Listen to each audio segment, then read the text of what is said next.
So guys, ito nga pala yung tanim nating mga Illinois. So ito yung tawag natin, parang ano, tinamad version. Tinamad method. Ayan, pinagsama-sama muna natin silang itanim. Tapos after a month, pwede natin silang pag-iwa-iwalayin pag yung may mga tumubo na sila. Ayan, so may mga bunga na rin sila. Ayan, dami.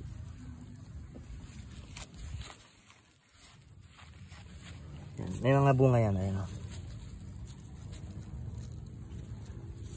so pag data, ano siguro ito na, nasa 30 plus siguro to pag pinag-iwa-iwalay natin.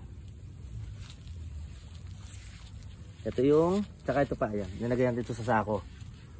Ayan, ito yung tinamad method. Ayan, may mga bunga din yan. Ito pa.